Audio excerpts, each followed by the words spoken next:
روایت کا مفہوم ہے کہ ایک مرتبہ جناب رسول اللہ صلی اللہ علیہ وسلم نے یہ آیت تلاوت فرمائی، حضرت ابراہیم علیہ السلام کی یہ دعا جو انہوں نے اپنی امت کے بارے میں مانگی، فَمَن تَبِعَنِي فَإِنَّهُ مِنِّي وَمَنْ عَصَانِي فَإِنَّكَ غَفُورٌ رَحِيمٌ۔ اور پھر حضرت عیسیٰ علیہ السلام کی دعا کا ذکر کیا کہ ان تُعَذِّبْهُمْ فَإِنَّهُمْ عِبَادُكَ، کہ یا اللہ اگر آپ ان کو عذاب دیں گے تو یہ آپ ہی کے بندے ہیں، وَإِن تَغْفِرْ لَهُمْ، اور اگر آپ ان کی مغفرت فرما لیں گے فَإِنَّكَ أَنْتَ الْعَزِيزُ الْحَكِيمُ، تو آپ اس پر غالب ہیں، حکمت رکھتے ہیں۔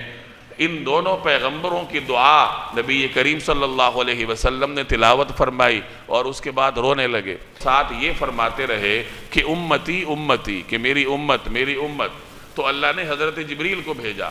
تو حضرت جبریل آئے، آپ صلی اللہ علیہ وسلم سے پوچھا کہ اللہ تبارک و تعالی ارشاد فرما رہے ہیں کہ آپ کے گریہ فرمانے کی کیا وجہ ہے، آپ پر گریہ کیوں طاری ہے؟ تو نبی کریم صلی اللہ علیہ وسلم نے فرمایا کہ مجھے اپنی امت کی فکر ہے۔ تو اللہ کی جانب سے حضرت جبریل پیغام لے کر آئے کہ اے حبیب، ہم آپ کو آپ کی امت کے معاملے میں راضی کریں گے،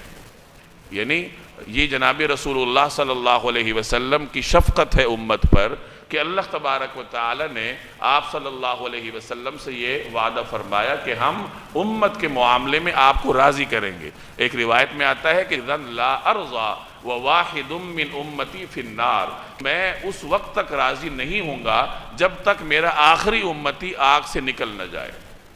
تو یہ جناب رسول اللہ صلی اللہ علیہ وسلم کا اپنی امت کے ساتھ شفقت اور محبت کا معاملہ ہے کہ امت پر آپ علیہ الصلوۃ والسلام کس قدر رحیم تھے، کس قدر شفقت فرمانے والے تھے۔